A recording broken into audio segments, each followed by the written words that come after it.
उन दिनों में मरियम उठकर शीघ्र ही पहाड़ी देश में यहूदा के एक नगर को गई हाँ और जकरिया के घर में जाकर इलीशिबा को नमस्कार किया। हाँ ज्यों ही इलीशिबा ने मरियम का नमस्कार सुना त्यों ही बच्चा उसके पेट में उछला और इलीशिबा पवित्र आत्मा से परिपूर्ण हो गई। आमीन। सुनो,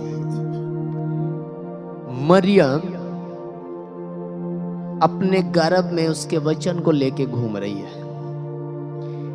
एक स्वर्गदूत आता है और आकर के उसको एक वचन देता है कि तू गर्भवती होगी और वो इस जगत का,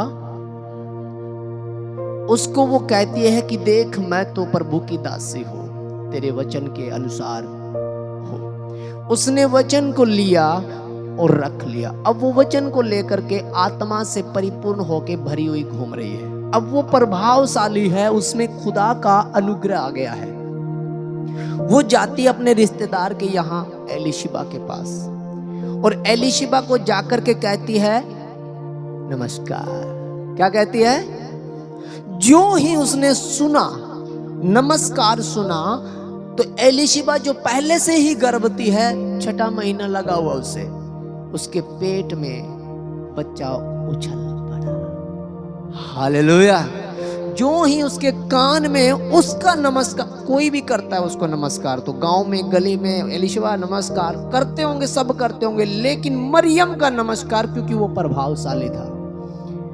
आपको जय मसीह की दुनिया बोलते होंगे, लेकिन जो परमेश्वर के सामर्थ्य से भरा होगा जय मसीह की बोलेगा, तब आप पे जय प्राप्त हो जाएगी। याद रखना। जैसे ही उसने कहा नमस्कार, त्यों ही उसके पेट में बच्चे ने अभिषेक को पा लिया और लिखा गया है एलीशिबा पवित्र आत्मा से भर गए। Hallelujah, hallelujah.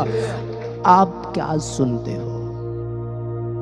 पकड़ के लाओ, बिठाओ प्यार से और उनके कान में जाने दो। हालेलुया।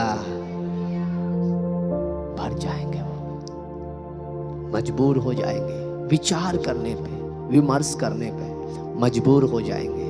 क्योंकि यदि शब्द प्रभावशाली है, शब्द अगर प्रभावशाली है, तो वो जान पाएंगे कि इनके पास अधिकार कौन सा है।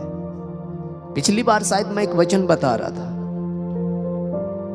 एक सूबेदार आता है और आकर के प्रभु यीशु मसीह से कहता है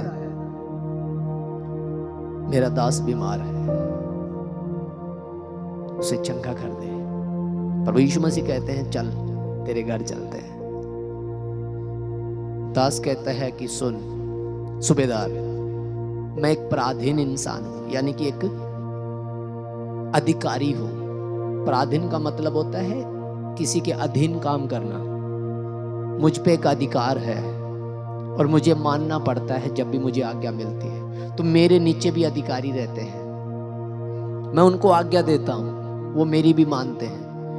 तो मैं एक पराधीन इंसान हूं और मैं अधिकारों को जानता हूं कि अधिकार कितना प्रभाव छोड़ते हैं। मैं ये जानता हूं कि मेरा साइन कितना प्रभावशाली है। एक फॉर्मेट होता है, उस फॉर्मेट के ऊपर साइन तहसीलदार का चाहिए तो मेरा साइन नहीं चलेगा, जो प्रभाव तहसीलदार का होगा उसी का ही चलेगा।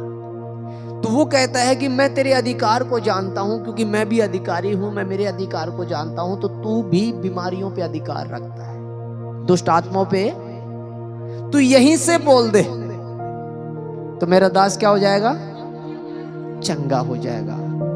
वो जानता है उसके अधिकार को। और एक ऐसा इंसान होता है जो लकवे का रोगी है, चारपाई पे है, एक कमरे में बैठे यीशु मसीह प्रचार कर रहे हो, बाहर बहुत भीड़ है, अव्यवस्था फैली हुई है, कोई किसी की मान ही नहीं रहा। छत पे चढ़ गए, छत पाड़ रहे थे। पता क्यों? वो अधिकार नहीं जानते थे। उनको ये नहीं पता था कि अगर ये वहीं से बोल देगा तो तुम भीड़ के पीछे भी चंगे होगे।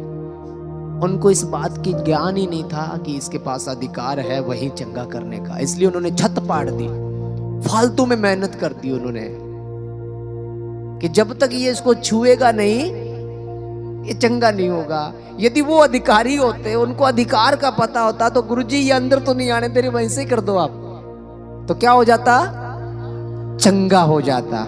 आप जानते हैं उसके अधिकार को, वो नहीं जानते।